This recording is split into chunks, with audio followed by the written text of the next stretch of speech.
ఇక్కడ వచ్చిన మాధ్యమ మిత్రులకు, పత్రికర్తలకు, ఎలక్ట్రానిక్స్ మీడియాకు అందరికీ నమస్కారం. నా పేరు గురుమూర్తి అని, బళ్ళారి నుంచి వచ్చింది. నా ఫస్ట్ మూవీ వచ్చి మారకాస్త్ర అని కన్నడ, తెలుగులో మారణాయుధం అని తీశాను.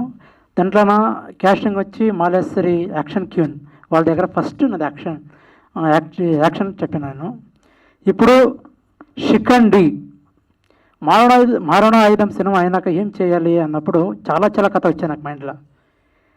శిఖండి మహాభారత గురించి నేను ఎందుకు ఈ టైటిల్ పట్టుకొని జనాలకి ఎందుకు ఈ మెసేజ్ చెప్పకూడదని ఫస్ట్ టైం నేను దీన్ని ఒక 6 months రీసెర్చ్ చేసి మన పూల ప్రవీణ్ కుమార్ సార్ దగ్గర పోయి ఒక లైన్ చెప్తాను, ఇలాగ చెప్తాను. ఏమబ్బా నాకు అర్థం కావట్లేదని. అవునా సార్, ఇంకొకసారి వస్తాను మళ్ళీ చెప్తాను. ఏం డిఫరెంట్గా ఉంది కదా అని. మహాభారతం అంటావు, కలియుగం అంటావు, ఏమో చెప్తున్నావు అని. అవునా సార్, మళ్ళీ ఇంకొకసారి వస్తాను. మూడోసారికి ఫిక్స్. ఏం లేదు సార్, కథ ఎలాగుంటుంది, ఎలాగ ఎండ్ అవుతుంది, ఎలాగ ఇంటర్వల్ అవుతుంది, క్లైమాక్స్ ఎలాగుంటుంది, ఆ 4 స్టైల్లో చెప్పేస్తుంది. ఆయమంట ఈ కథకి నాకు ఫుల్గా సపోర్ట్గా నిలబడింది మన డైరెక్టర్, స్క్రీన్ ప్లే రైటర్ దయశంకర్. నాకు చాలా సపోర్ట్గా ఉండి, నాకు చాలా ఈ సినిమా నుంచి మేకింగ్ నుంచి ఉండి ప్రతి ఒక్కటికి నాకు సపోర్ట్గా ఉండి, ఒక రైట్ హ్యాండ్గా ఉండి, నాకు ఏమంట డైరెక్షన్ డిపార్ట్మెంట్లో మన ఉమేష్ అలాగా చక్కగా జరిగింది షూటింగు.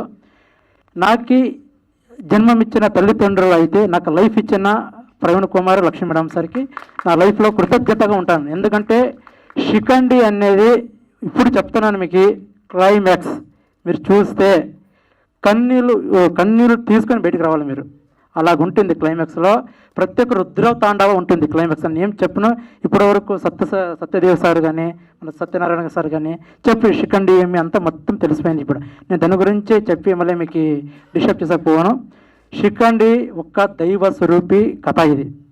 ఇంతే చెప్పగలను. ఆ దైవ స్వరూపి మహాభారతంలో ఉన్న క్యారెక్టర్స్ ప్రజెంట్ కలియుగంలో మనకి ఎలాగ కనెక్ట్ అవుతుందని మీకు సినిమా చూసినాక మీకు తెలుస్తుంది.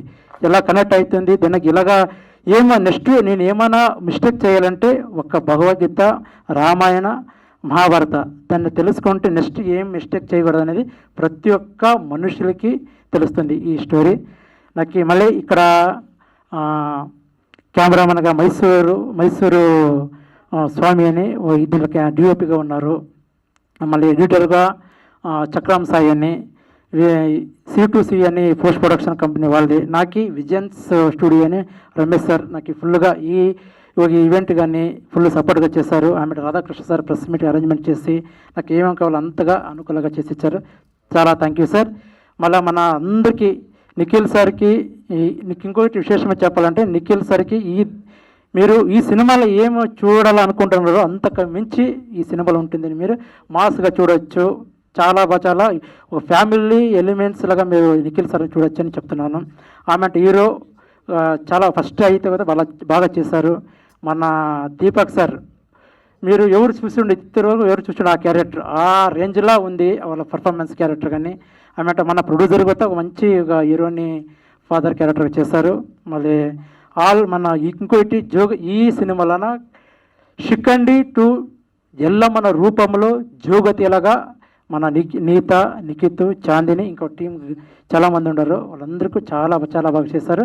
అదేమనేది మీరందరూ వచ్చి థియేటర్ చూసినాక మీరు చెప్తారు ఏమనేది. ఇక్కడ అవకాశం ఇచ్చిన దానికి మీ అందరికీ థ్యాంక్ యూ సార్.